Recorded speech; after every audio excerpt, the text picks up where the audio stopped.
All right, how's it going, everyone? This is Anon. None of this is financial advice. This is for entertainment purposes only. Sorry for the late start. My dog got sick, and I was cleaning up his throw up.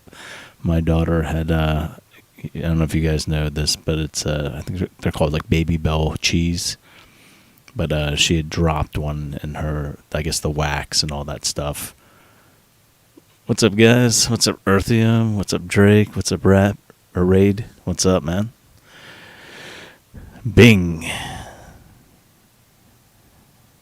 I have you all as the same timestamp on my side. So Earthium, Drake, and Raid, I've got you all at, looks like 21:52:13.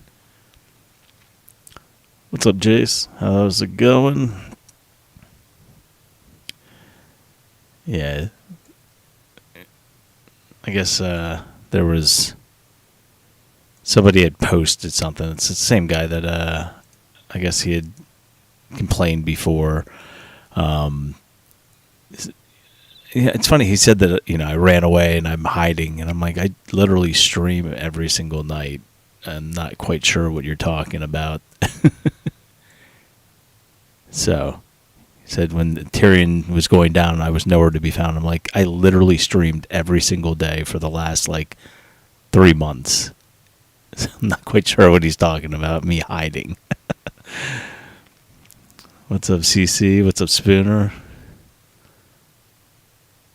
Yeah, I'm not quite sure. Yeah, I'm a dedicated shill. You guys caught me. It's been this elaborate ruse that most hedge funds would try to keep this quiet, but me, I started a YouTube channel and talk about it every single day.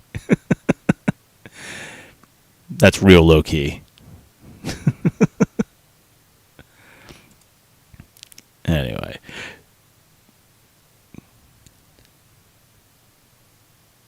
Yeah, I'm not quite sure what that guy's deal is. I mean, he's literally been following me for months and writing hit pieces and it's so weird. I've listened to you talk more than I've listened to my wife for the last 3 months. I don't know if that's a good or a bad thing. Probably not a good thing. Go talk to your wife, man. He could at least try to FUD a bit more, but it's pretty obvious. Yeah, I'm not quite sure. It seems like I literally didn't even write about Aterian today on Reddit. And he wrote this post 6 hours when Reddit, I guess, Ater was going well, and it's I wasn't the one talking about it. No one was, in fact. Yeah, I have my own dedicated shill. They've YOLO'd into Ater and sold out early. Yeah. I'm not quite sure what everyone's talking about. They're oh, because I will put. So, did everyone sell GameStop because DFE stopped posting his position? I never posted my position to begin with. Yeah, I'm not quite sure. It's kind of a weird thing. To me, I'm I don't know really who he is, but he's been writing about me for months and just hit pieces, and I'm don't listen to this guy. I'm so is he with the hedge fund and he's the one that's trying to make sure nobody listens? I don't know. Just a weirdo that's obsessed with me? I have no idea. Anyway, I'm not going to think about it. So let's do this. Let me go ahead and get it on the Twitter also. And then we'll get started and kind of cover anything. But I was doing something, I don't know if you guys saw in the Discord, but I was starting to do... I'm obsessed with you. Thanks, Goat.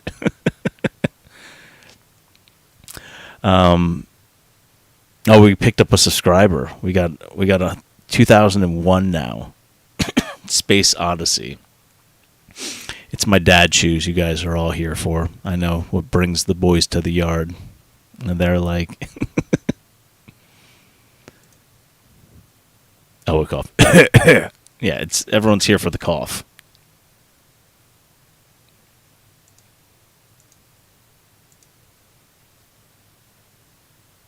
But yeah, I don't know if you guys saw, but how did it do in the after hours? I didn't really look. Is that where it finished? can't see. So it finished around 73. Is that right? That's interesting.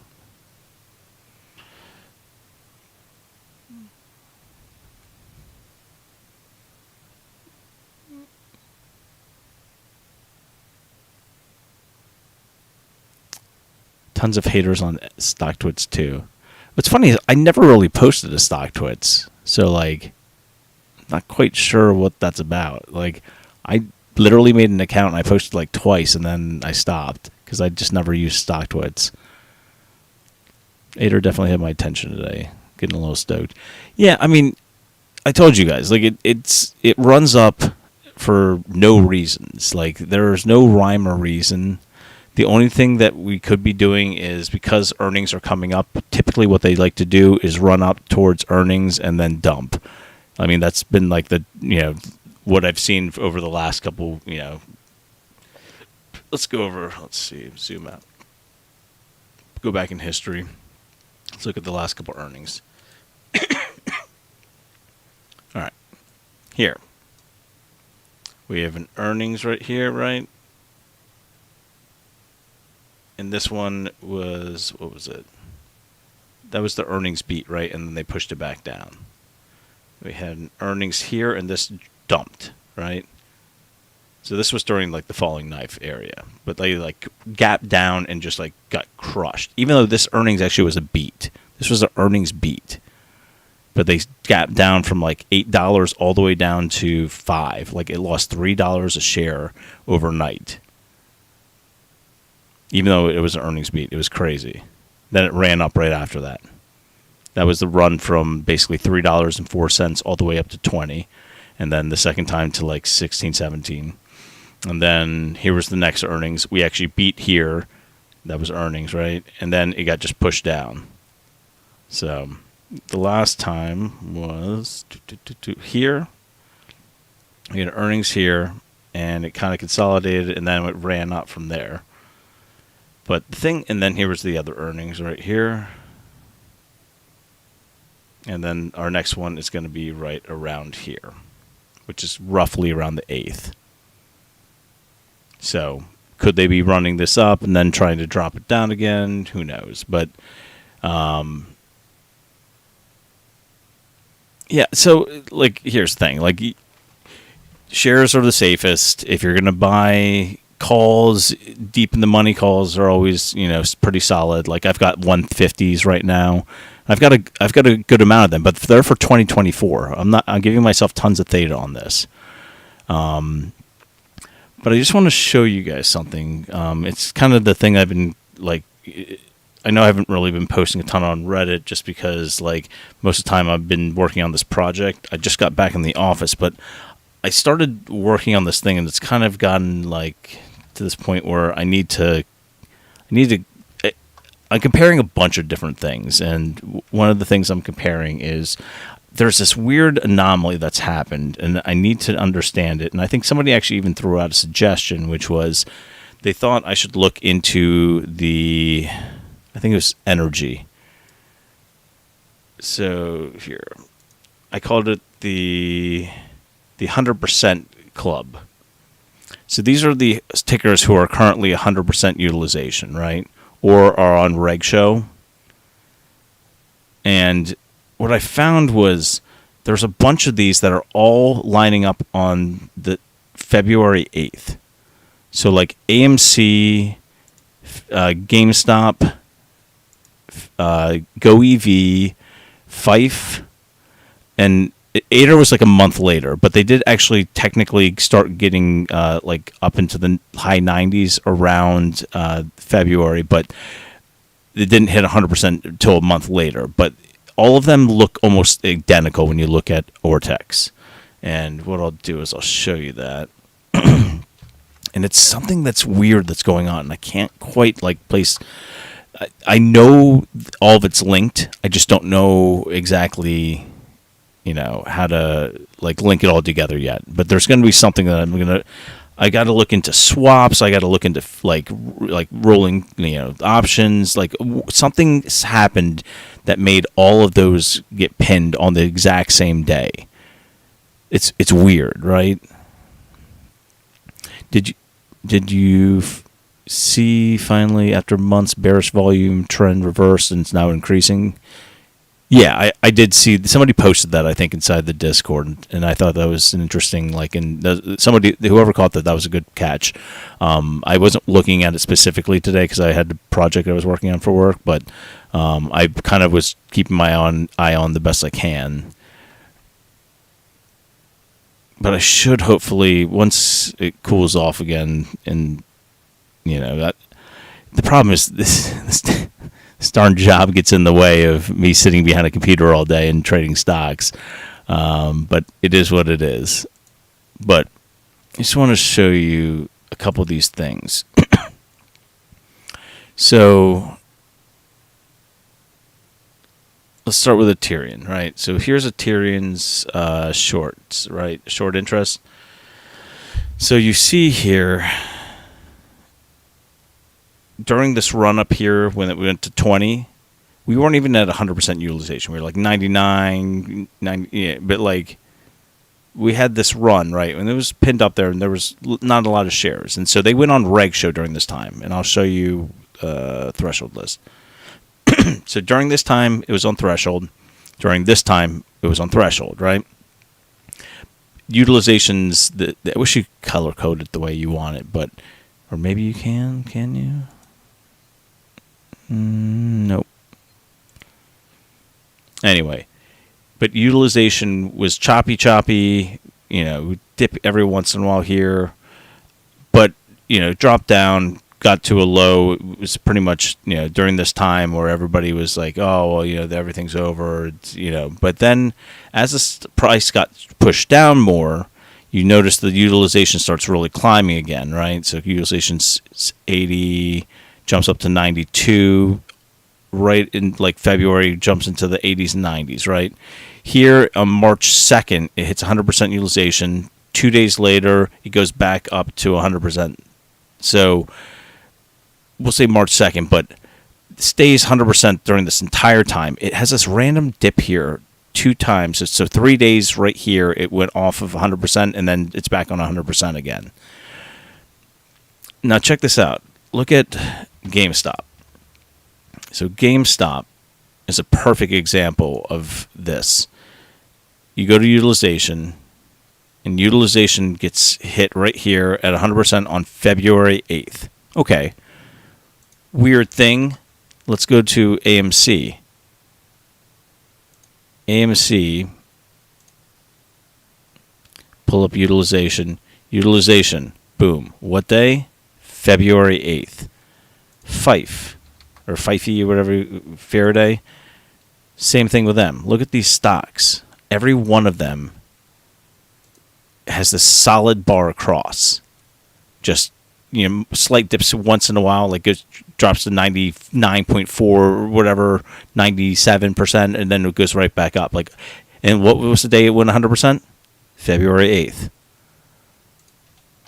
Goev. Goev.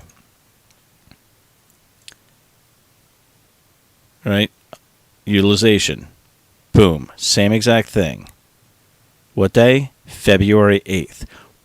Something's going on with this. And, like, I created this, and this was just me just starting. Like, I started going through and just adding a couple of tickers here and there, just trying to, like, figure out. But, like, all these small caps or mid caps, that can't be a coincidence that all of them are falling on this 8th date. Like, it's weird. So I've been working on this project just for fun. Let's see. Oh, you were the one that posted on Discord. I wanted to hear your thoughts. Yeah, let me go to it real quick. Did you post it in Ater chat only?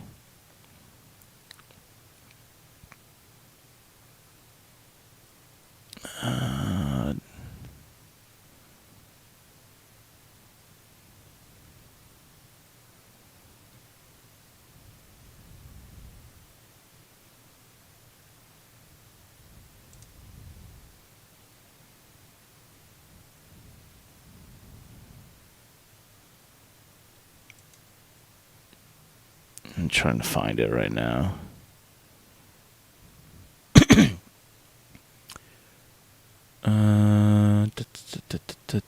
Okay, here we go.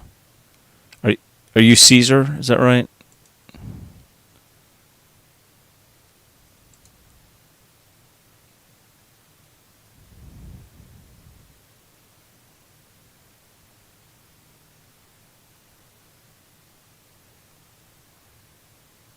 You just gotta let me know. Okay, so let me pull this over for you guys. Okay, so if this is your post, yeah. So we had been decreasing volume. We had the the spike here, and ever since then, a couple of spikes randomly here and here and here. But then we've been basically bleeding off volume since back in May, right? We finally are now starting to. We hit the low point here. And now we're starting to push up again. Is that what you're talking about? Hopefully this is the one you're talking about. But yeah, that's a good sign. Like usually when you see this, there's going to be price movement after that. Obviously, everyone knows that when you have volume, it usually means that there's going to be some sort of movement going on. And with Aterian, whenever you get any sort of volume, the stock usually flies because, if you zoom out across history on this, like you can just see, whenever there's even just the slightest bit of volume, you have huge spikes. So, and I wasn't there talking to Discord about expiring for the VIX today. Yeah, so I think DZ was talking about this. Basically, there was a bunch of VIX contracts that I think needed to expire before they could probably reset the cycle. So everyone wants to know what's going on with the SPY. So this is what I think is happening right now. I think you have an area of liquidity here that needs to be filled.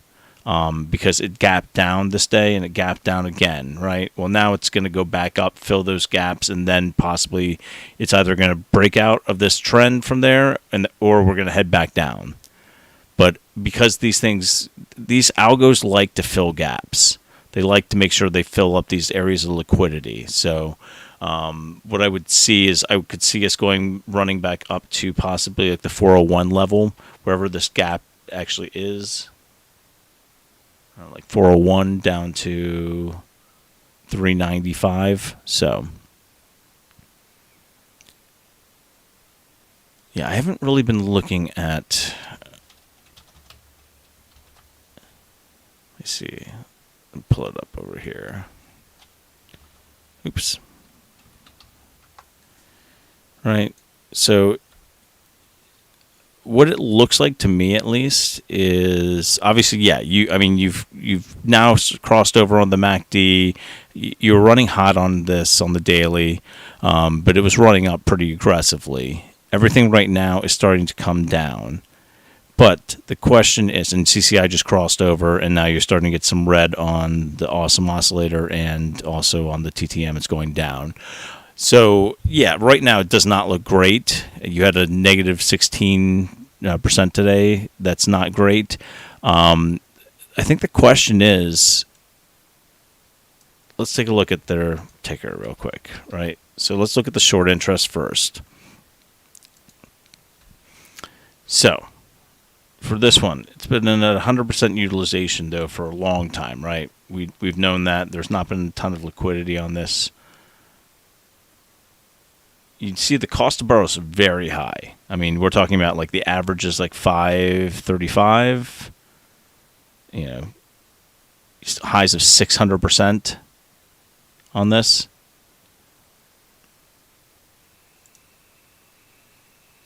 I mean, they're paying a lot to do this. So the question is, why are they doing this? Let's dive a little deeper, right? What are they holding out for?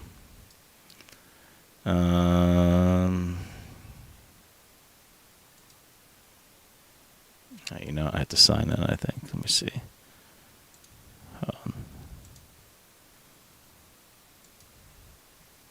was it?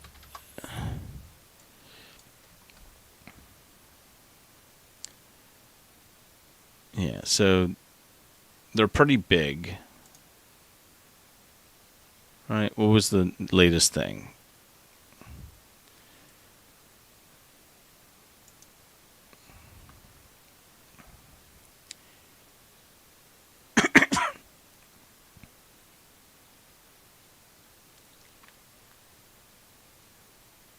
All right, so they're removing somebody from the board of directors. FF Top delivered notice of nomination to replace the top designee.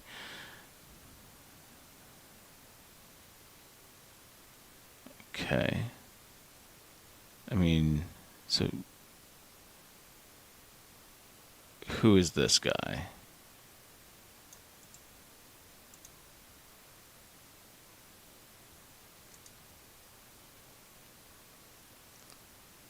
So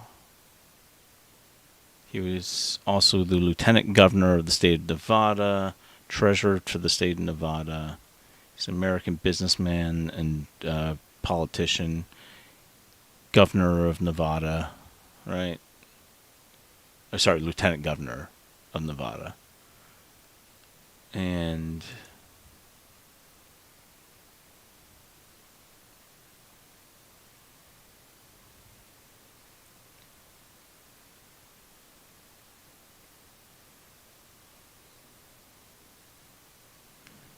so I don't know if that's like why the stock's going down.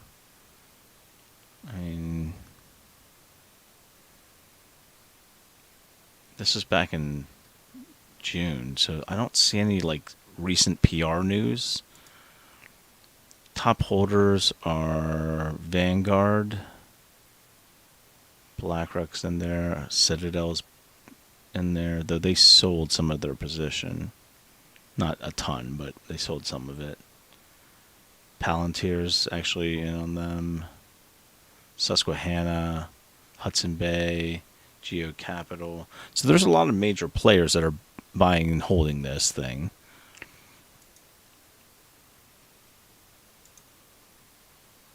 All right, so they do have warrants at 1150. But I mean, the stock's not there yet. Right? So if we're looking at this and we said, okay, well, it never got all the way up to 11, you know, but if they're trying to pump them to get to the warrants, you know, they're not there yet. So they've got more upside till they get to those warrants. But you had outstanding shares of 238 and another 64 million in Class Bs. So let's just take a look. A lot less cash.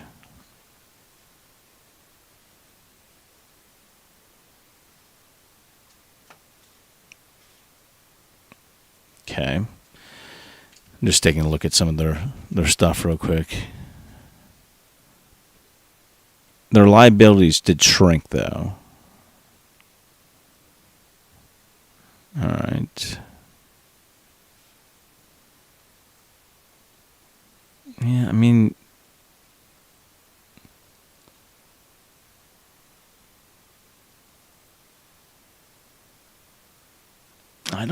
mean, I don't see anything that's like that.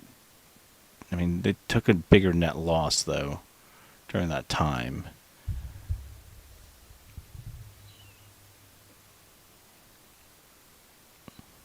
But, I mean, they still have cash. So I mean, it's not like they're going to be like diluting the float because they still have plenty of cash on hand. Unless they've like, I'd have to look at their cash burn, but yeah, I don't see anything that's like a huge like red flag on these guys as far as like, yeah, I mean the numbers aren't as good as they were, but at the same time they're still like in pretty decent shape.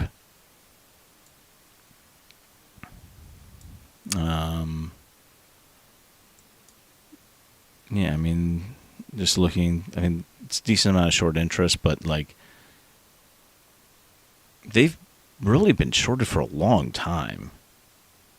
Like, I mean, they had that nice run up and they had some volume, and now it's dying down. But I mean, this thing's really kind of been a, you know, if you look at their past history,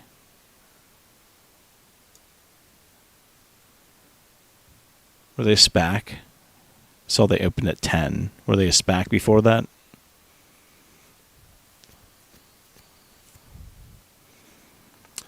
Yeah, I'm not quite sure. I mean,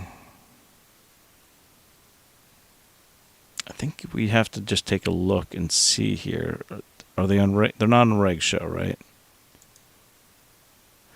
Yeah, they were, or they are. FTDs are mounting. This could be interesting. I mean, that's a decent amount of FTDs. I mean, I know the float's huge, but like, that's a good amount of FTDs. The biggest question is, are people going to keep holding on to them? If they do, then this could definitely fly. I mean, it's got a decent, short score. Let's take a look at Fintel to give her some extra information. But yeah, I mean, it definitely looks interesting for an outside. I had these guys, and hold on.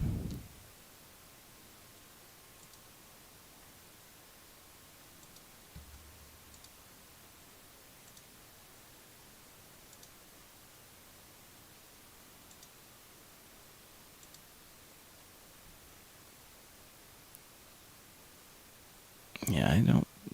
Fintel's not letting me in. Give me a second. Let's see.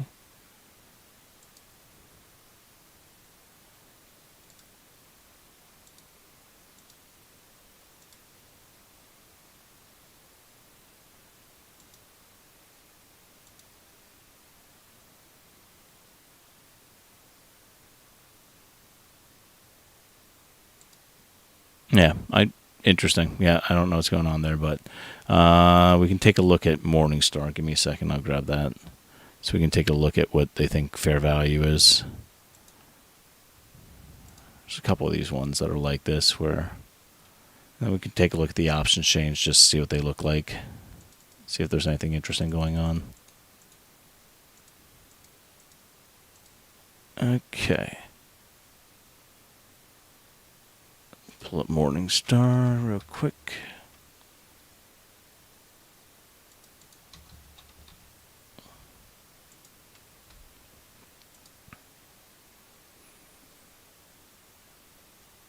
Okay, they have them as fair value at 15.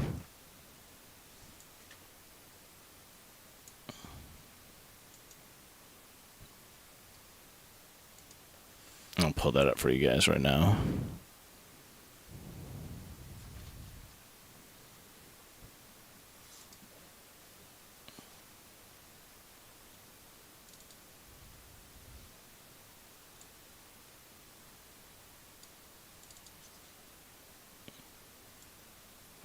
All right, here we go.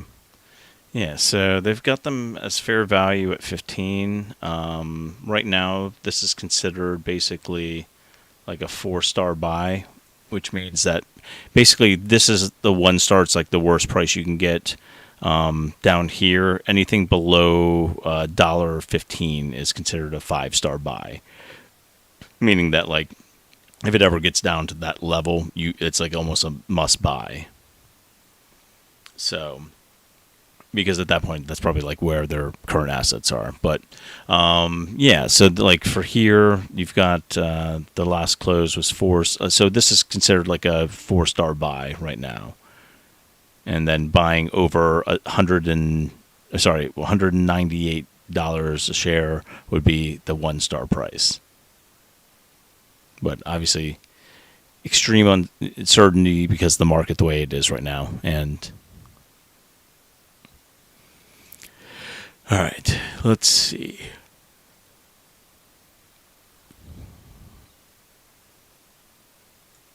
But yeah, if anyone's got any other opinions on it, I'd love to hear it, because I don't see anything that's awful.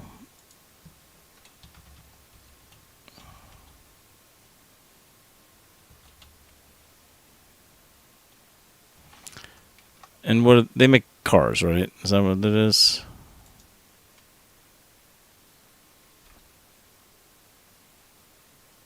Something like that, or is it?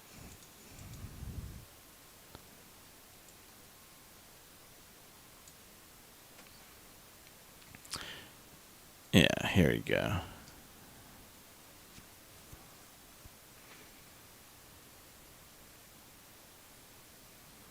So these guys are trying to be like the next Tesla, right?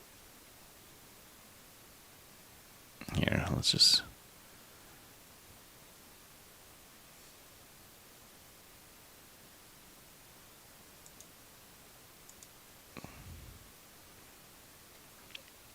Interesting looking. I just want to see what the inside looks like. That's pretty cool. Can I zoom? No, it won't let me zoom. It's a nice looking car.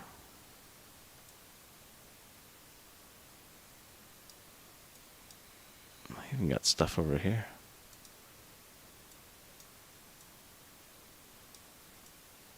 It's futuristic. Have you guys ever looked at this before? I haven't.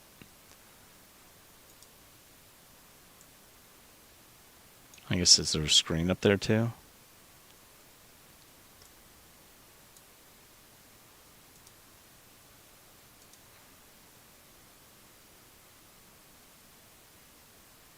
Interesting. Okay. So, I guess they're going to try to compete against Tesla, but you guys tell me what you guys think.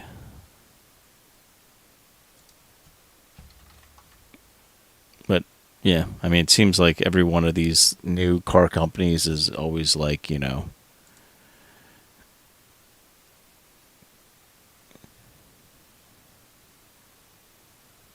Oh, you know what? I just realized my chat stopped. Unless... Oh, wait, here we go. I think I'm getting caught up now. It took a second.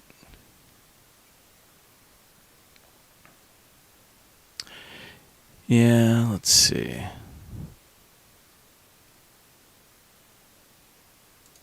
Hopefully you guys don't have to hear that. Did you guys hear anything? It's not echoing or anything like that. Because yesterday I turned on that to read the YouTube comments and it like echoed and... All right, so here we go. So yeah, with Faraday, yeah, it's kind of weird how they're being pushed down like that. To me, it looks like they've got a bunch of short interest against them that's trying to push them down. I mean, this is a lot to be on Reg Show. Like 1, 2, 3, 4, 5, 6 times in the last year. Like, these guys should be complaining to the SEC every single day, because this is ridiculous. Like, what is going on with this thing? But yeah, they got added to my little like 100% club right here. They're currently on 100% utilization. They are, I think, on Reg Show, or they just came off of it. I have to double check tomorrow. But yeah, whenever you have that long line that's been there for like since February 8th, you become part of that club. So there's a couple of these stocks that I'm looking into, and I'm trying to piece together why they're all getting lumped together. I mean, there's probably like 30 of these companies. I'm just ballparking it, but I already found like 15 of them, and I just started. So it seems like there's some sort of connection between all of these stocks, and I'm just trying to figure out what it is. And it has to do with February 8th, and maybe you guys can help me research or figure it out. Like, you know, what significance does February 8th have to the stock market? Was there some sort of like futures roll, like, is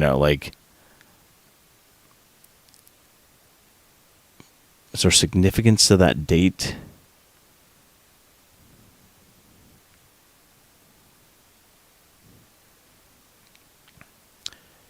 March and February 8th was the executive order.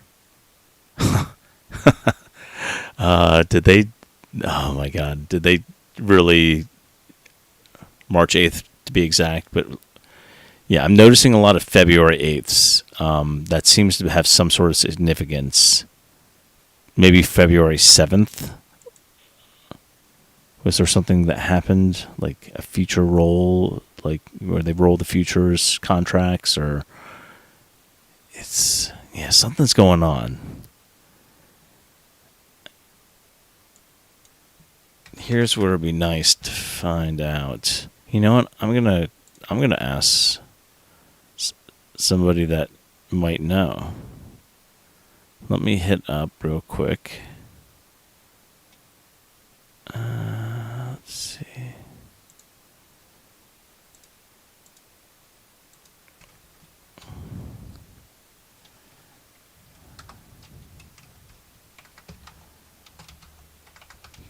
Does February 8th or February 7th have any significance to smart money?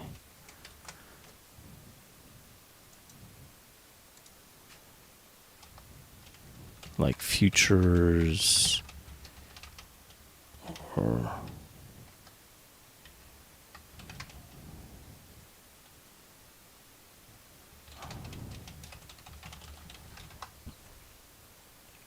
all right, so I just asked our buddy Alec, who used to work for a hedge fund long ago, and find out if he has any idea why that date might have any significance from smart money's perspective. And maybe he'll get back to me while we're streaming. We'll find out. But in the meantime, if you guys want to research or try to figure out, that'd be cool too. But there's something going on with that, and it's weird that it's happening to these buckets, because the other part that I showed you guys yesterday, if you guys remember, was hold on a second. I put up the wrong thing. I need to pull up sheets. Where's the sheets? Here we go. All right. So when I went over here, for example, to Aterian, right? So you've got your volume here.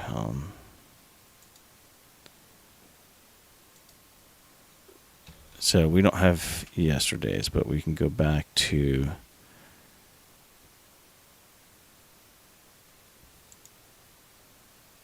there we go.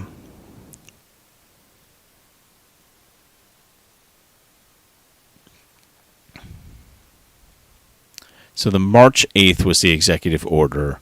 February, I'm not sure either. Yeah, and that's when Aterian went to 100%. But all those other ones went February 8th. But look at this. So you've got 1.4, I think it was, is that right? Did I grab the right ones? Can't tell. No, I need to go one more down. Okay. So 1.43 billion shares have been traded on Aterian since it hit 100%. And you can see, like, the average is like 1.5, 1.9, 1.1 million, 1.1, 1. Right? You have a couple spikes in here, but for the most part, the volume just completely died. Right? But during this time, that's a lot of shares to be transferring back and forth. Was there a big hedge fund or institution, but in February or March? What do you mean? There was a big hedge fund or institution, but in February or March? Oh, buy. Sorry, not big. Was there a buy from a hedge? I mean, we'd have to go back to the 13Fs to look at that. But this is across the board. This isn't just Aterian. This is across GameStop, Faraday, there's like 15 of these things. So why are they all on February 8th?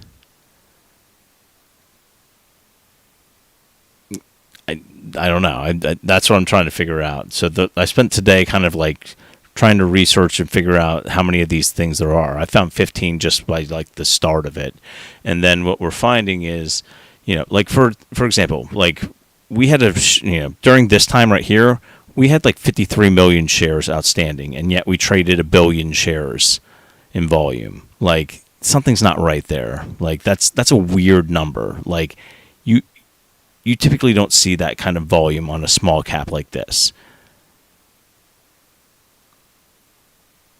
Yeah, I mean, I think they're messing with all these stocks. There's, like if you look at, and we pulled over AMC from here until February 8th.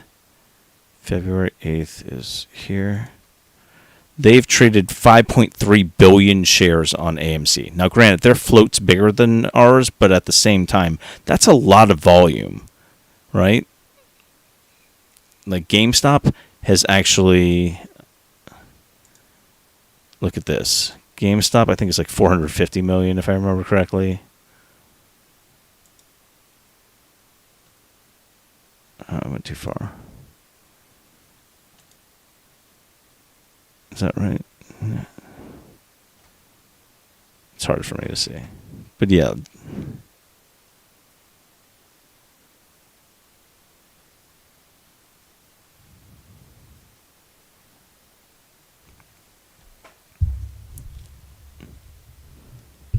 All right, hold on. Where are we at? I need to go further down. I think it's like here-ish. There we go. 230 million. So 230 million shares traded on GameStop. So you see that I think the DRS is working because that's not as much volume as all the other ones, right? Obviously, a higher, right now it's got a higher share price than the others, which was probably discourage as much, trading as far as like retail. But look at these other ones, right? So there's Beyond Meat, which categorized also, and they went on. Let me pull over.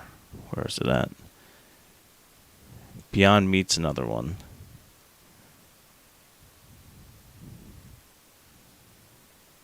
And on teach people about what a stop loss is.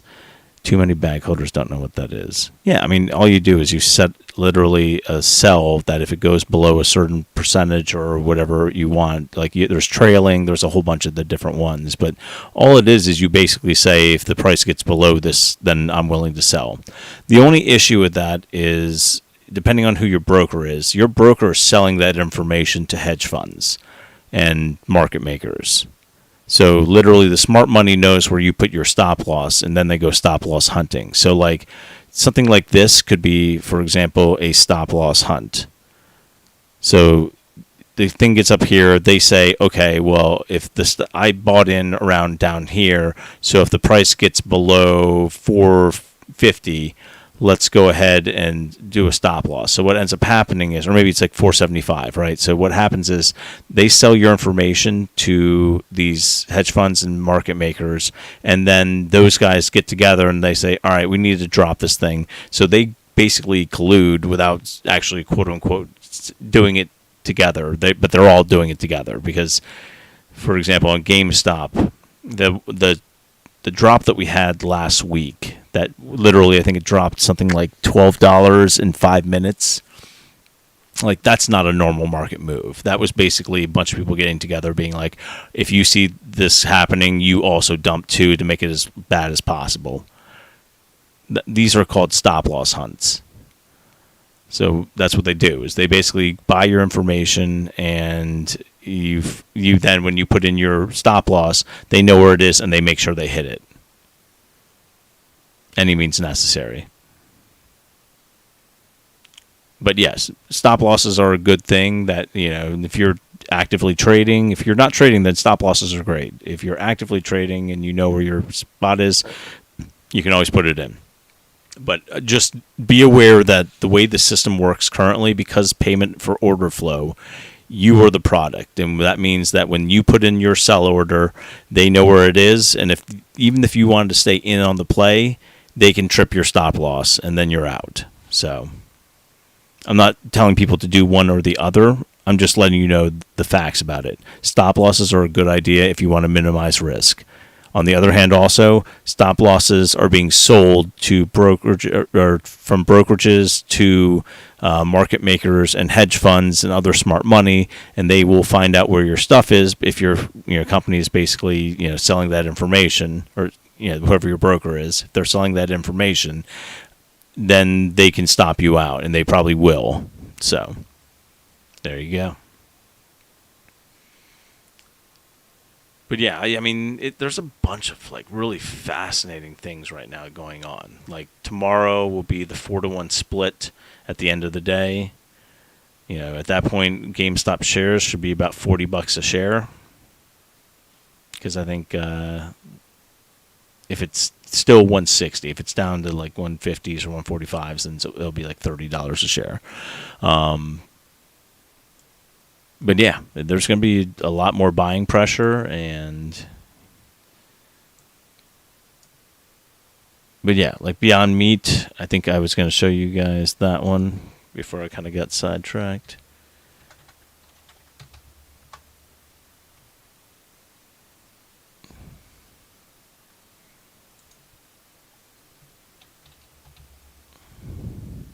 Yeah, I can cover HUSA, WEBR, and BoxD. And DTC and a couple others too, if you want.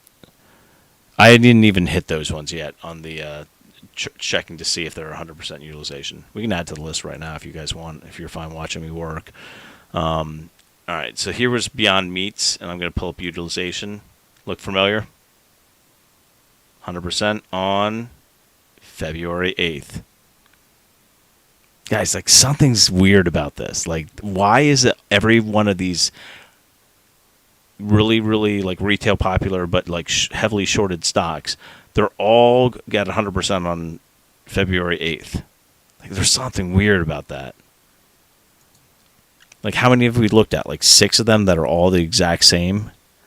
Every single one of them hits 100% utilization and stays there,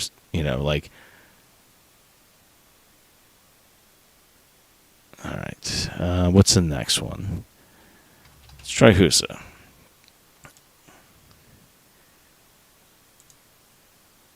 All right, HUSA's 100% utilization. Cost of borrow is high on them. They've been there since June 7th, but they did hit that also on March 31st, or sorry, May 31st, and then back in March.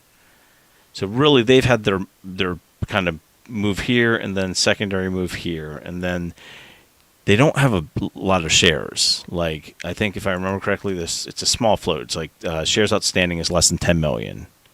So depending on how many shares retail owns and is just holding on to, I could see these guys getting stretched out longer unless they raise money, right?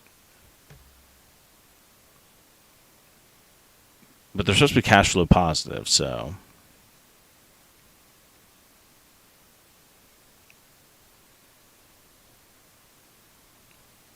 yeah. All right, so there's that. Cost of borrow has been rocket high. I think they're going to move up again. I really do. They just have such a small float. Are they on Reg Show?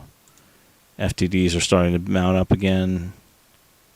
Yeah, I mean, they may have just gotten off of this, but I think oil's going to go back up, and it probably is going to cause another squeeze like this. But right now oil's not. So which other ones were we doing? WEBR.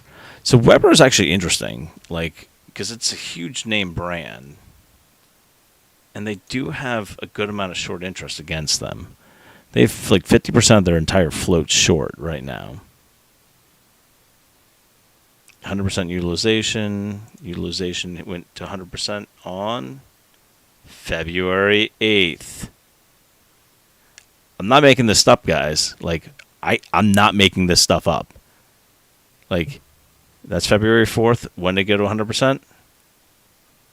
February 8th. Something's going on with this. Like, are they just blatantly just using shares that they don't have? I don't know.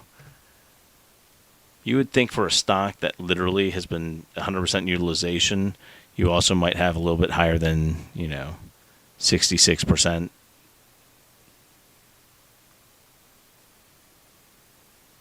But we'll see. What's our cost to borrow been? Yeah. What was the run here? There wasn't even a run there. Cost to borrow just spiked randomly. That's it. That's weird. All right. So yeah, like WEBR, and I think if I remember correctly, what's their float? So they've got 52 million shares outstanding, free float of 17 million, right? And then of that, they're about 9 million shares are shorted. So that's got high short interest.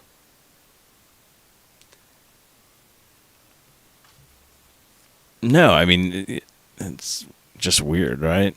Was there a bill or something passed that allows naked shorting to be easier on February 8th? It seems like it, right? Okay, box D.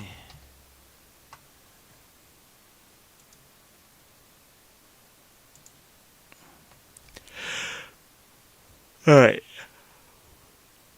Not 100%. Was 100% back here for a while.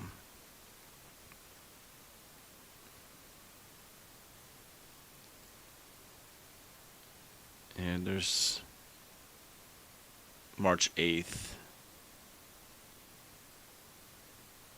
February 8th.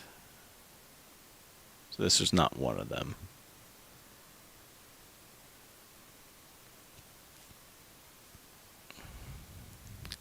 Yeah, so that's kind of my plan right now. Earthium is I'm going to try to dive into the ownerships and see who are the common denominators on all these stocks, because that's going to probably tell us whenever something stinks, you got to kind of just see what the common denominators are and figure out okay, there's a reason for this. Yeah, box D right now, the short interest is not that high. It's not even 100% utilization. They are borrowing shares though, but I mean,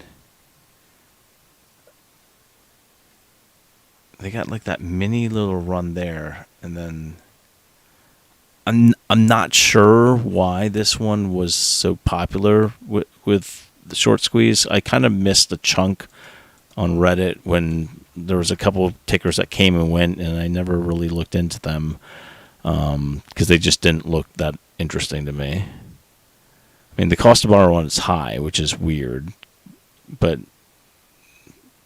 it's not 600%. Is it just a small float? Is that what's going on with this thing? People are just basically trying to squeeze it because it has a small float?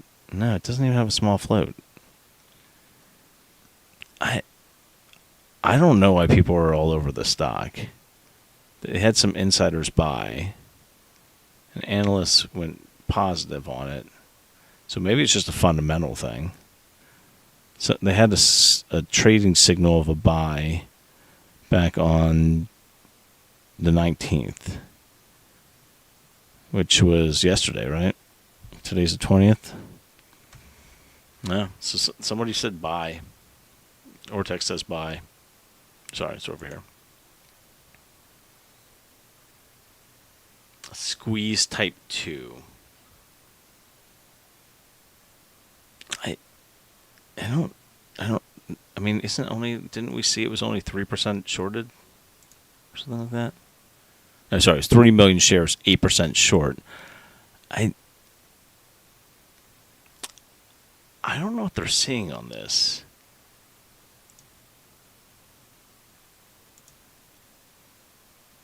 I mean, the short data is going up, so maybe they're just getting ahead of it, but FTD's really spiked, and is it on the threshold? It's off the threshold now. I mean, if people have bought in this and are holding it, then yeah, that could be interesting. All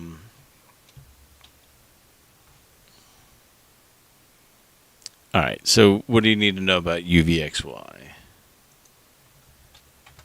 Central.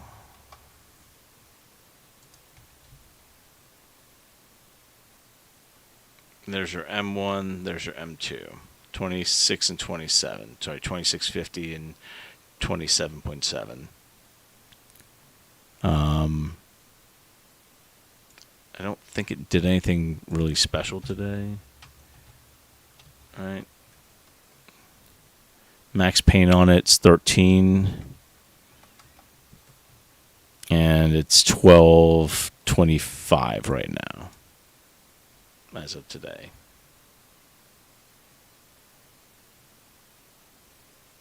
I mean, the VIX is going to get crushed on super green days, and that includes futures too. Because,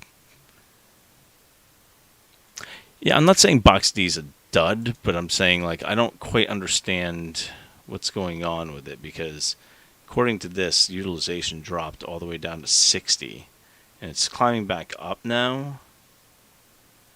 But like something weird happened. Like it didn't even run that much during this time, right? Like it was. Let me get some of the stuff out of the way. Would it go from like? What price is that? Like $1 or something? $1.42 to like $3-4. No, it's not even $3-4. It was like $2.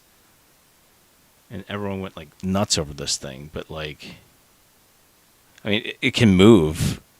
Not saying it, I mean, it's got a bunch of good signals, so that's a positive thing. I don't know why.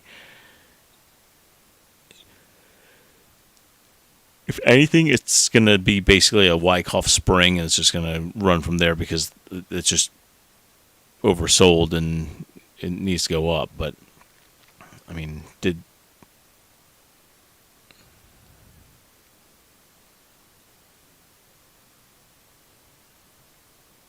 Yeah, so all that's happening basically is the M1 will shift now to the next month. So your M1 will be now from basically like the end of June until it's now going to be July to like August, and it might actually be switching now from like the August to a month out would be what, September. So, but if you go to VIX Central, you can take a look at it. CJ, I'm long Ater. I really like that stock. Yeah. I mean, like, it's going to run on its own. It's one of those things where, like, it doesn't seem to have a rhyme or reason when it just pops. And, it, you know, you have these little spikes here, and then you get some hope, and then it goes back down. But they've really been trying to keep it down under 260 for the last couple weeks. And it's starting to, you see, I think, was it CC shared with the group that we just started having a positive, like, divergence on the downtrend on the volume. So we're starting to actually see increasing volume on the stock, which is usually a good sign. So, okay. So, yeah, I mean, if you guys want, we can go and take a look at it. Let me just make sure you got all this stuff down. Where is... Okay. Box D. I'm going to type it into Box D.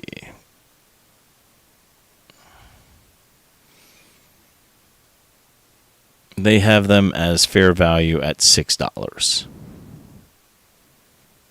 If you want to see,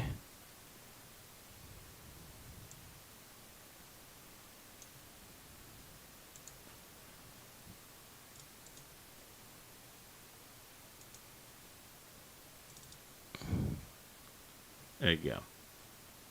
Box D, they have them right now as... Actually, they have them as a 5-star buy because it fell below $2. So at this point right now, they're recommending that this is a buy at this point. They don't have a huge ceiling on it, but at the same time, that's fine. They're saying that this is a good price to pay for it. It's anything under $2. It's considered a good price on this stock. And hopefully they'll be able to, turn around the business, and, in the future, this thing will, go up from here. So I'm not saying anything that's, bad about it. I just don't see any, like, squeeze stuff. It's not, going to be, like, it might move up on its own, though. So, and then, we can do that for a couple of tickers if you want. What other tickers did you guys want?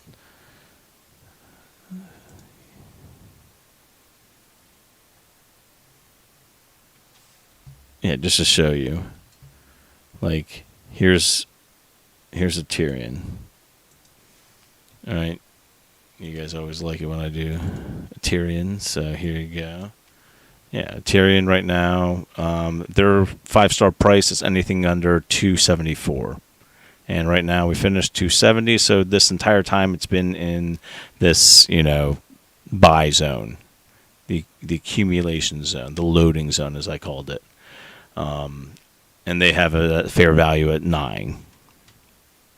So,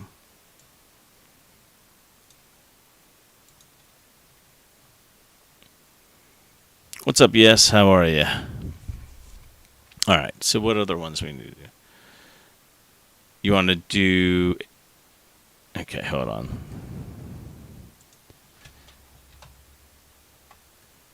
All right, so Blue Apron, if you want to talk about that one real quick, that's cool. We'll do that too. Here we go. Here, so they've got Blue Apron as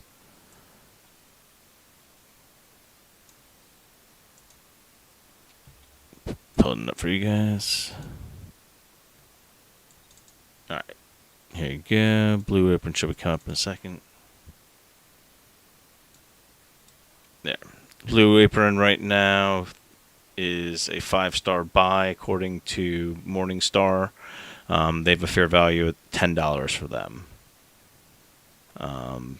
So anything under $327 they have as a buy on that particular stock. If you want to look at that, it's Apron.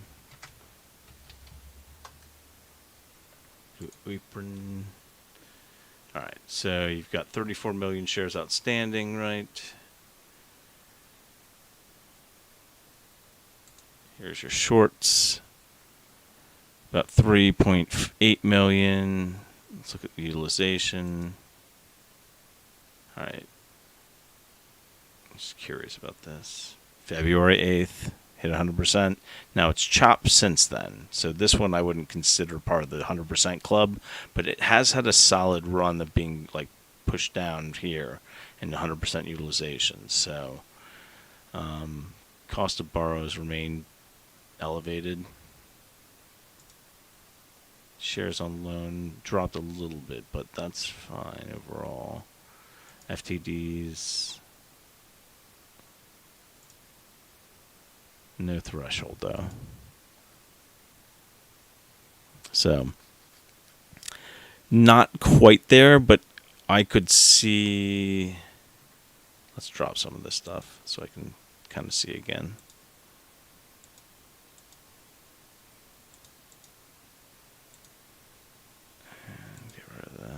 And I'm curious more about this. So the lows, so it's pretty new, right? It IPO'd this year or this last. No, IPO'd what, in 18? Okay, it came out though around. Is that 3? It ran up to 12 and then came back down. And now it's sitting at 3s. So the question is this the spring, and then there'll be another like bounce from somewhere like in here? If you look at Wyckoff, hold Let me pull up a Wyckoff chart real quick. Put it up next to it just to take a look. We need accumulation though, so let me take a look and see if I can find the accumulation chart. Here we go. Question is it a 1 or is it a 2? But we'll do that in a second. We'll put both of them up. Okay. So here are the two next to each other. We can kind of, hopefully you guys can see that. And I'll move this one over a little bit. So this one's the same chart. Give me a second. That's a copy of it. I need the other one. Where is 2?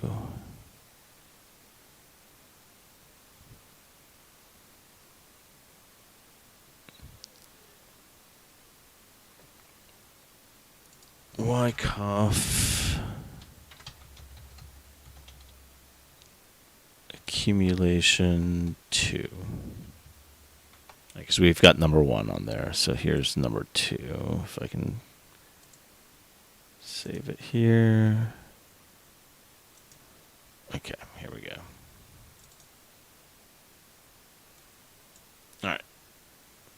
So it all depends on which one you're looking at. So both of these are just two different scenarios. It doesn't have to follow exactly, but here's the general idea.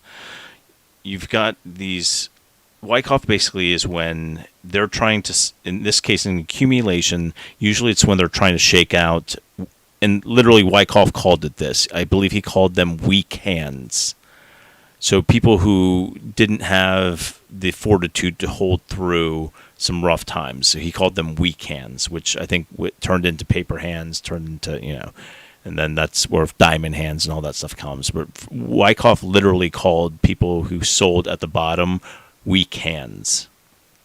So during this, basically, they're pushing the stock down. You hit this line right here, support line, right? And it runs up. This is called an auto rally. And then you've got this kind of chopping around. And what's happening is every time they push it down drastically, they're trying to shake out. Like, so during this time, there's probably spreading FUD. They're making everything look as bad as possible, really just scaring the crap out of retail at the very bottom. And what they're trying to do is hit the spring test. And here's the spring right here. Right, so you've got the spring test here. It's going to go back up, test the resistance lines, then get chopped back down, hit the actual spring, though. So notice here, you hit the support line once, you broke through the support line again, and then here, you absolutely tear through the support, and everyone's like, oh my God, the stock's going to go to 0, right? And then magically what will happen is this magic number will come out where that's literally the spring. And then it will just fly up from there, go back through resistance, back test it once, and then typically you're going to run up and you'll move up much higher. Accumulation B, basically you do the thing in the beginning, which is you test the support lines here, and then this entire time is basically just accumulation for the like the longs. They'll try to shake out retail during these times, but eventually what ends up happening is you go up and you start testing these resistance lines, and then you'll fly again. So if you look at, for example, you have this large push down, right? And this could just be the start of it. So right here could have been, if you pull up, for example, this one. You push down here, you run up, you come back down, and the question is where the resistance and support lines are. So if you drew some lines up here, these could be your, basically, we'd have to find a level where, I'm not using, this is Ortex, so I'm not able to draw on here, I don't think. No, I can't draw on here. But the idea behind it is basically you find areas of support and resistance where it's bounced off of in the past, and then they'll work as support or resistance. So once you've gone through support, it will act as resistance. If you go through resistance and then you back test it, should act as a support. I know that kind of sounds weird, but it probably make better sense if I was actually drawing it out. But basically, it comes up, tests, it fails, it drops down. You freak everybody out with these deep drops, and then here is where you hit the actual spring. So could this drop further down and then test a spring maybe even lower than that and then head back up? Sure. It's a possibility. So, but it just depends on where you think we are on the Wyckoff accumulation or, schematics. You could do this with a bunch of stocks that are right now near their bottoms. If you look at a stock like Aterian, you can literally see it play out. Let me pull up some of this stuff.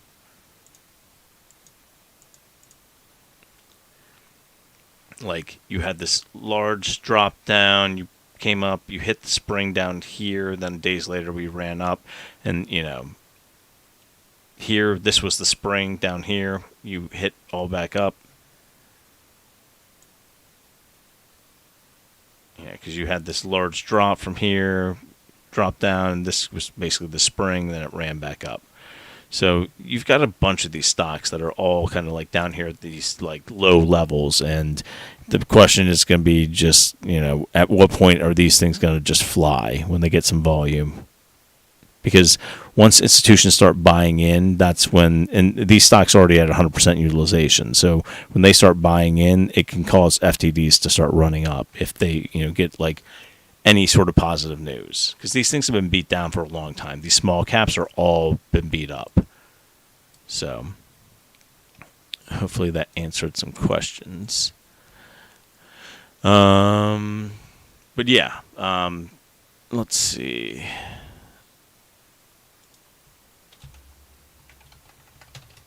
Oops. XELA, you've had the increased volume, had a decent day today, and here's the thing, like, you got pushed down yesterday, you've got decent volume today. It's not like it was the other day, but it's still pretty decent. It's still got stuff in the tank, I think. I bought some long calls on these. Oh, good. Awesome. You see the difference now? Hey, don't worry. When I'm looking at the golf, when I'm looking at the green on the golf course, I can't see half the time. You have to like really pay attention to the details on how things break. But yeah,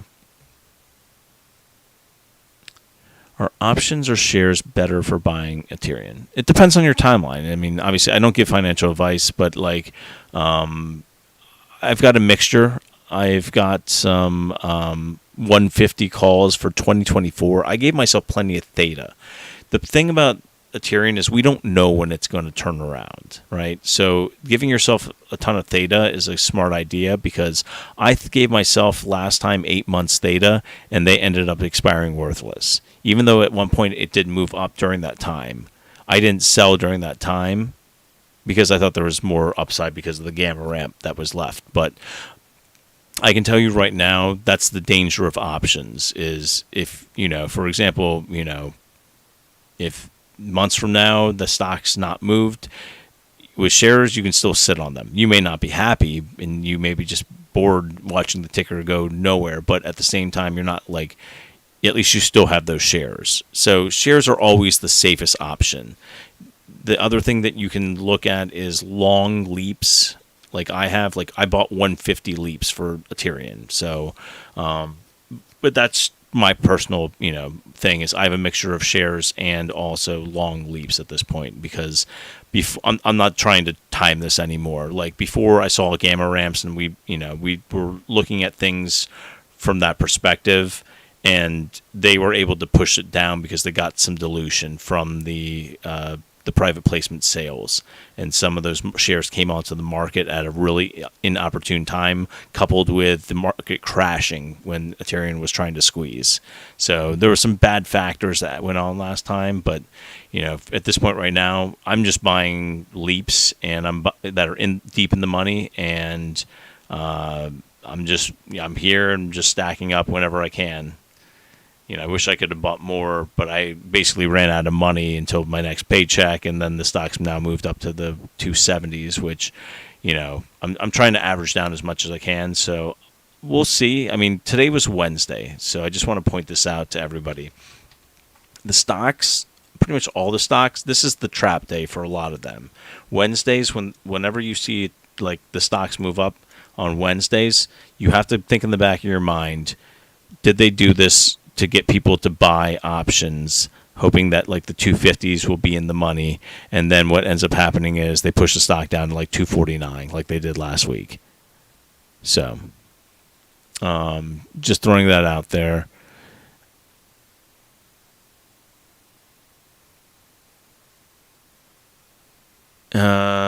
Somebody else wanted T-Bolt, right, or Tough Belt, right? Tough Belt.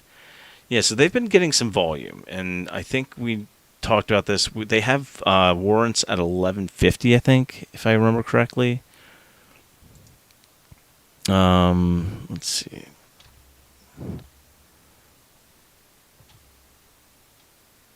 Yeah, Tough Belt. And they're on Reg Show right now, and also, I think they're on, but they have them as a 5-star price, anything below 426.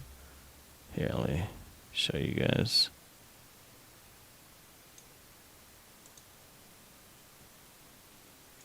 Okay. There you go. So Tough Built, they got a $14.66 fair evaluation on them. Anything below 426, they consider a buy from Morningstar. And then, where's Ortex? My dog's snoring next to me. I don't know if you guys can hear him. He's sawing wood.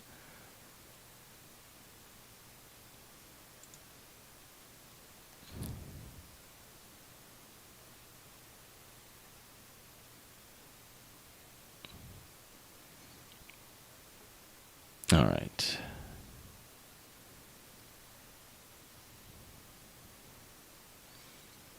Yeah, I see DZ's on. We should get him back on the stream.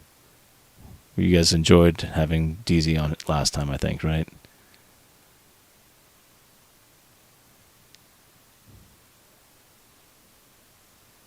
All right. Where was I? We were grabbing Ortex, weren't we?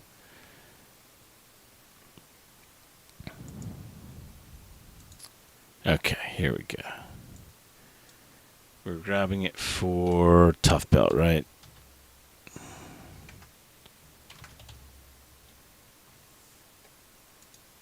All right, so Tough Belt right now.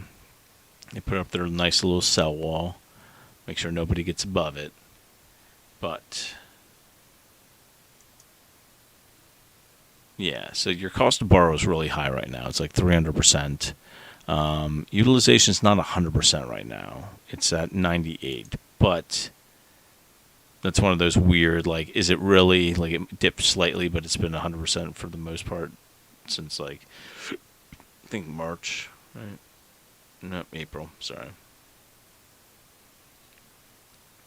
But you see here, the exchange reported free float jumped significantly. It went from like 16% shorted all the way to 132%.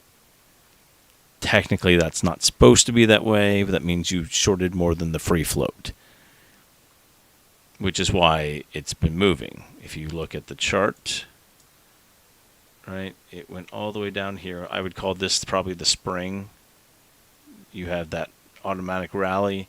Now you've been here, you're going to probably chop in this range for a little bit, and then you'll make your move up.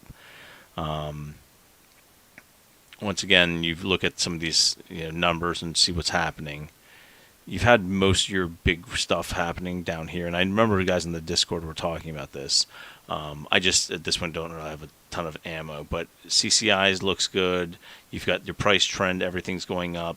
Everything's pulling up right here. Your money flow's coming in. You got some volume finally here. I guess it was today. And then you also have now, you're about to cross over on the Awesome and also the TTM. So if these cross over and they're, what was the float on this? Let me just pull it up. like this is one of the ones that could actually squeeze, like, because it's got a low float, if I remember correctly, right? It has shares outstanding 2 million, which basically is the entire free float. So if they've shorted 2.8 million shares and the float is only 2.3 million, so yeah, they're shorted more than 100%. Now, you're not supposed to have that, but you just got the short squeeze trigger yesterday on Ortex, so I would imagine this is probably going to move.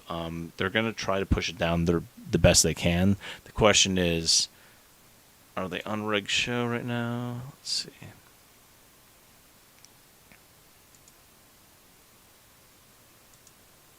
FTDs are starting to spike. They're on reg show, or they should be. If they just dropped off, but either way, they should be on reg show tomorrow.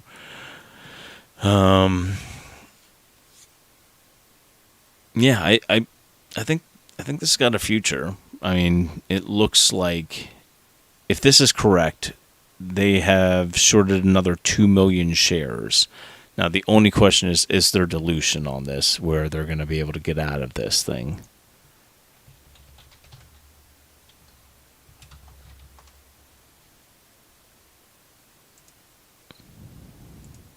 Right. So we'll pull up on Dilution Tracker.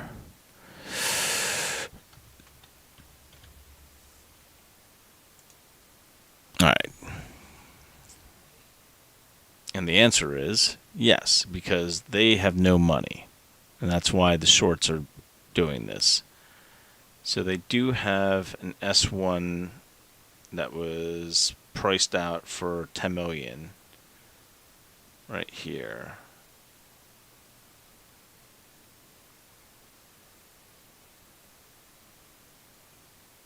Exercise price at 190. What's the price right now?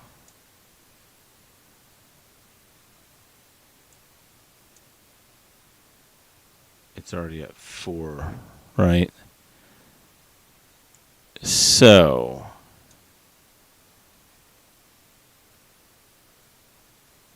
let's take a look at this thing.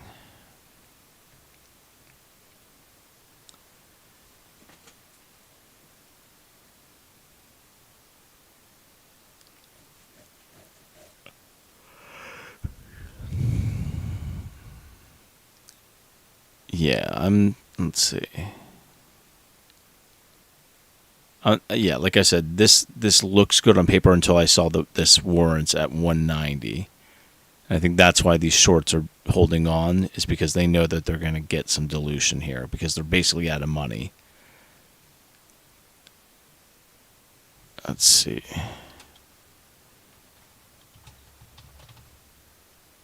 Placement of warrants to shares of common stock.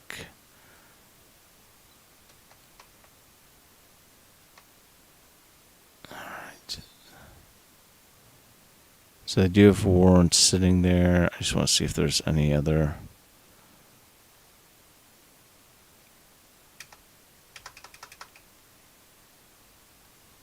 Yeah, and I think the other reason I didn't touch this one was because, if I remember correctly, they don't have options. And I wanted to buy some puts if I was going to go long on them and buy some calls. And I just to like basically hedge myself to make sure it didn't run the other way. A lot of these squeeze ones, what I'm realizing is you basically have to protect yourself at all costs. Because like if you want to go long, you got to at least give yourself some room to be, if the thing moves backwards on you, you can minimize how much damage it's doing to your account. I had that with Aterian, like a small amount, and it wasn't enough to cover how much it dropped. So I ended up, at one point I took profit on it because I thought it was going to go up more. And so I think that's one of the dangers of not actually, and I think DZ Moneyman talked about this. If most of the Aterian holders had just like bought like a call and a put just to hedge themselves, they probably would have been much better off because it would have protected how much downside they saw. And I think Trey at one point tried to talk to people about this, and everyone got all mad at him. But like, to be honest with you, that's what the smart money does. Smart money typically buys shares, calls, and puts all at the same time. That way, if things go sideways on them, they're not eating the entire,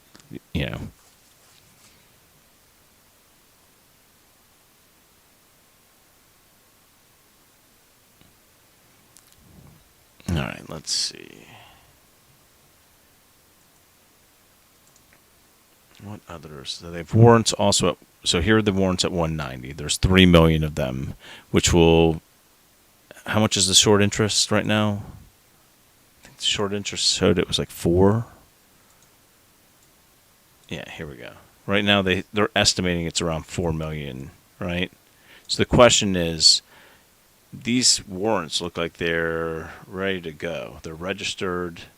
They've got access to 3 million of them. So they can drop this thing when these warrants hit. And here's another 100,000 of them. These notes convertible, though, are at 150 and 3. No, that's 3,000, so that's not it. Yeah, so that looks like it's the biggest thing, but they do have an ATM. Oh, see, these guys might be raising money. So I'm just issuing a warning out to you guys to make sure you're very, very careful with Tough Built. And the reason I'm saying that is I'm not shilling or anything like that. I'm literally showing you guys right now that they are out of money. So if you go back up here, the company right now has negative 1.8 months of cash left because they're cash burn, and they had negative $5.6 million in cash. So they took on debt at this point just to keep the company going. They have this S1 offering here for $10 million, right, for these warrants at 190. All right. So final deal size was 6 million, which came out to this right here. So these warrants right here for June, and remember this is just it's 1 month old. These are for 190. So at any point these warrants can start being issued out, right? But I think what they're doing is they're trying to drive up the price because they also have an active ATM going on. So at this point these guys can kind of bleed off shares to slow things and sell into the buying pressure. This is what happened with Prague. So just throwing that out there. Because what ends up happening was with Prague, everybody was trying to squeeze it. All that was happening was basically somebody from Prague is my guess. I don't know if it's Prague or some hedge fund that worked. It was basically the underwriter or whoever. They went on to short squeeze and they started pumping that full of bots, and Prague came out of nowhere, and every other post was Prague, right? Kind of felt like Aterian was, when it was running up. But Aterian at least had an underlying, they didn't have any active dilution against it. It wasn't like they were doing an ATM. Prague literally had an ATM going into it. Same with BitNile and somebody else. So what I think is happening is a lot of these smart money go onto that site, they write some decent DD, and then what they end up doing is they pump their whatever they're doing, and nobody's looking into the fact that they're literally diluting into the squeeze because nobody's tracking this stuff. And for a long time, because nobody was talking about it, and maybe nobody knew about it, they were just looking at the short interest on Ortex, and nobody was looking at warrants. It wasn't until I wrote that piece, I think comparing all the different squeeze stocks back in, I guess it was April, and I kind of just pointed out you're going to have a hard time squeezing something that has 250 million shares. These smaller cap stocks are the ones that are much easier to deal with because there's less room for messing around. When you have that many shares, it's hard to But people didn't seem to understand dilution and what was going on, and so they couldn't figure out why these things weren't squeezing when all these people seemed to be buying, and it's because they literally were issuing shares into the buying pressure. And if you look, this is a case where they have already used up a good amount of this, but they still have this ATM available to them. So if you look at this, right, and you've got the shelf here, they're able to issue out more shares. And if you look, there's warrants right here, these 3 million warrants at 190 right here. So you got 3.1 million warrants at an exercise price of 190. Well, the stock right now is sitting at 4 something. So at any point, this dilution can happen. And the reason why the SI is so high on this is because they know that they need cash and they need to dilute. And that's what's going on. So, everyone good with that? Everyone understand? So I'm not saying don't be in it, because it can still move, but what I'm saying is you need to be able to understand that these guys right now really need cash badly, and what it looks like is they're trying to basically go and like push the price up so they can issue out these warrants and get money for them, because they'll be able to slow down the squeeze with this, depending on how. Now, if tons and tons of people run into it all at the same time, then yeah, it's going to be harder to do, because if, say, for example, 6 million shares were bought up by retail and you only have access to possibly, we'd have to do the math on this, but whatever, another 12 million shares worth of ATM and another 3.1 million for the warrants. But whatever that equals, as long if retail doesn't go higher than that, doesn't buy more shares than that, then these guys are able to move the price back down if they need to. So just wanted to throw that out there for you guys. Hopefully that was helpful. All right, I'm getting tired, guys. How many of these do we have? It's already 11:20. I started a little bit late, so I will do a couple more. Okay, somebody wants Mavis's utilization. That's fine. Mavis right now on Ortex is Microvision, right? Utilization is this February 8th? Bet you it's February 8th. February freaking 8th. All right, it's getting added to the list. There's so many of these things. Guys, like,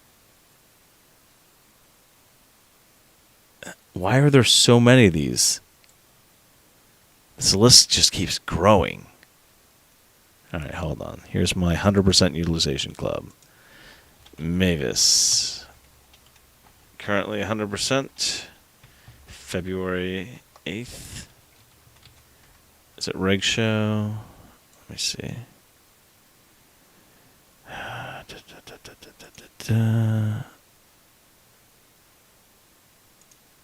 Here we go. Is it Reg Show right now? No, it's not. FTD's not that bad. It's probably why it's only 23% cost to borrow. Okay. But you are getting, you're not Reg Show, but you are part of the true 100% club.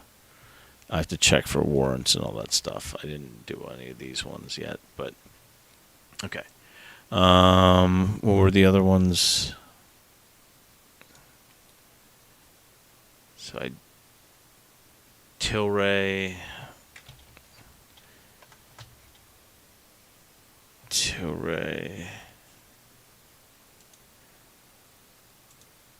Is Tilray part of that club? No, Tilray's not part of the club.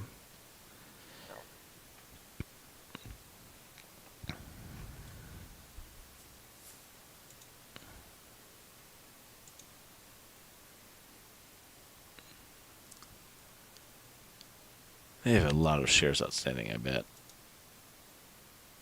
500 million. Yep, that's why. They're super diluted. Okay. But yeah, Tilray, that's where it is. You've got 75 million shares shorted, a free float, but that's only 15% of the free float. So, and you got a weird.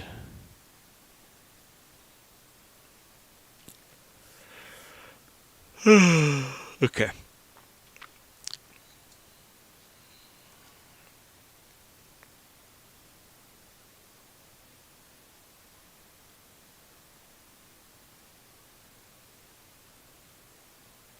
Told you. Yeah, you said that that's part of that club. Staff. All right, Staffing 360 Solutions. I actually know who they are. I think they're like a recruiter. HR, like recruiter. Let's see. 6% short interest, 100, so not a ton. Were they like a IPO or something? Or no, they've been around since 18. Not on threshold. They're starting to have some utilization's not 100% yet. Okay, so it's not a short squeeze play. That's fine. No insider buying. Analysts don't really have anything there. So what I could do is go to Morningstar, see if they have. All right.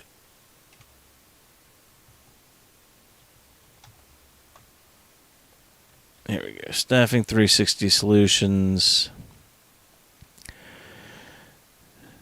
We got them at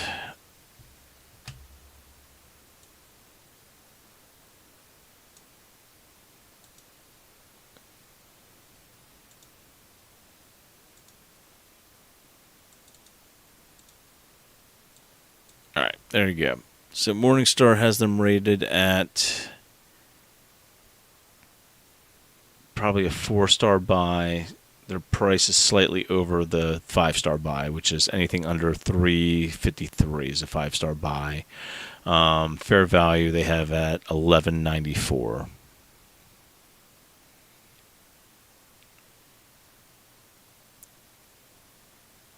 Yeah, but I don't see. I mean, they don't have a ton of short interest against them. Just from eyeing it, it looks very similar to many of these stocks that we've been seeing, where it's just gotten beat down over the last couple of years, and now these small caps are, let's see, staffing, notice delisting, or as of April 12th,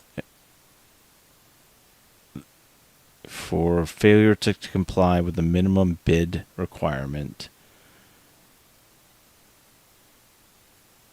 Are they delisted?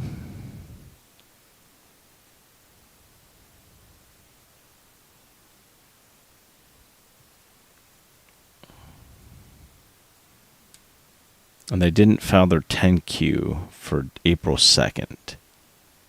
Such matter served as a basis for delisting the company's security from NASDAQ. The company received a letter from... Okay, hold on. So on July 15th, the company received a letter from the staff informing that the company had regained compliance with the rule and subsequent delinquency concerns. The notice additionally informed the company that, which was under panel monitor, blah, blah, blah, blah, blah, that's in compliance and is now in compliance for the listing requirements. Accordingly, the panel determined to continue listing the company's securities on NASDAQ, and the matter is closed. Okay, so they're not going to get delisted then. They're good. I mean, honestly, for their own sake, they probably should have stayed private, because look at this thing. I mean, they're basically just getting beat the hell down. But, All right, so you've got 2 million shares outstanding. there's not a lot of institutional ownership. I can tell you that now just by looking at the free float. So insiders don't own a ton. They own probably a couple K. There's no like. This is one that could probably just run because somebody like Will Eden like tweets about it.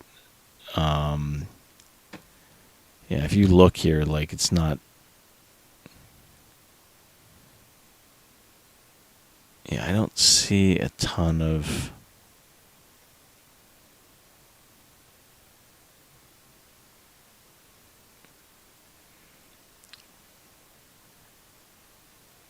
We'd have to look at like this is one where you basically have to deep dive into the financials to make sure they're doing well. But I'll be honest with you, I don't see this like as like a short squeeze right now because it's only 6% shorted, and the cost to borrow is only 24%, and it's not even 100% utilization. But this is one to keep your eye on, and I would probably set alerts for this one and keep track of where this thing goes, because if they push it much further down, then I could see them, moving up aggressively, just because they have this float's tiny. It's 2 million shares, and they don't have any warrants that I saw. All right, let me just make sure. Staff. No, they might have warrants. Spoke too soon. Yep, they got some warrants on the table.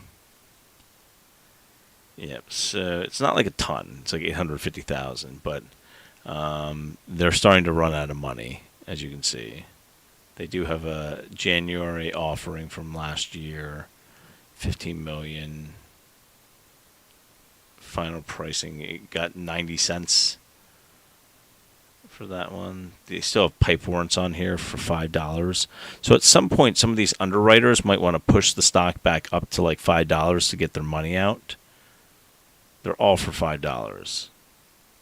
So you could see a run based off that. Question is, like, how long do you want to be long on it? But those ones aren't registered. This one's registered, but it's already been tapped. So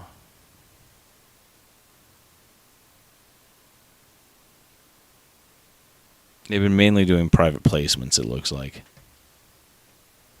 Private placements, RDOs, and some S1s, but yeah, like for the most part, like they're low on cash. They need some cash.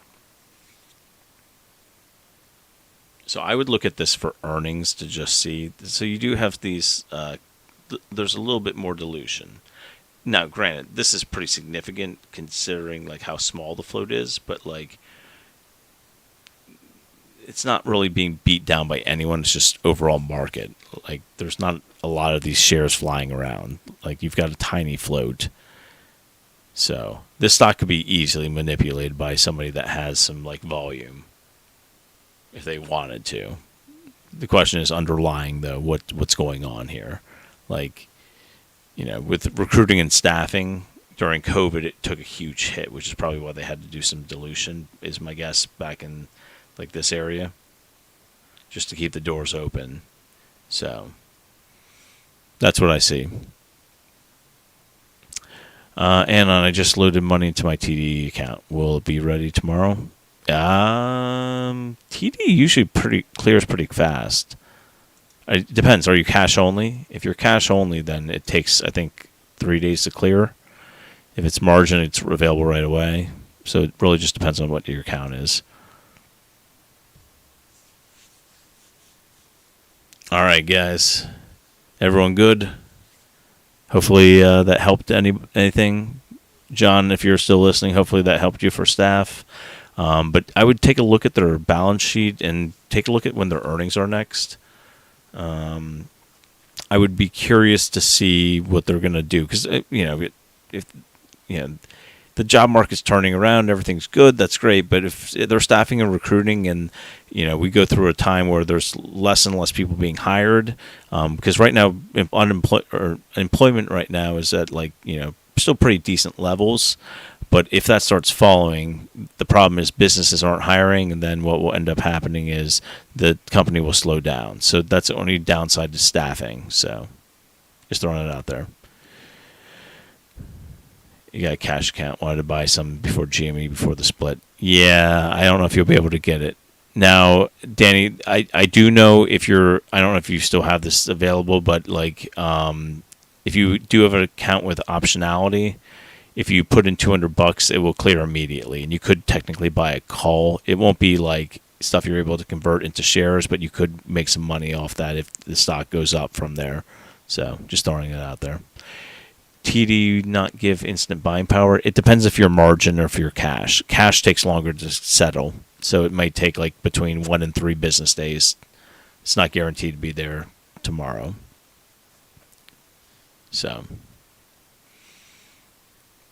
all right, guys. Well, hope everyone had a great evening, and hopefully we'll make some more money tomorrow. We had a pretty decent day today, or at least I did. Hopefully you guys did too. And then we'll keep going and talking about things, and I'm not going anywhere. Unlike whatever that shill said, I've been here the whole time. Just because he thought I should be posting twice a day on Reddit, I haven't gone anywhere. Yeah, Webull gives you an instant cash account. Yeah, there you go. Yeah, there's a chance it's there. Or you could throw some money in Webull if they instantly clear for you.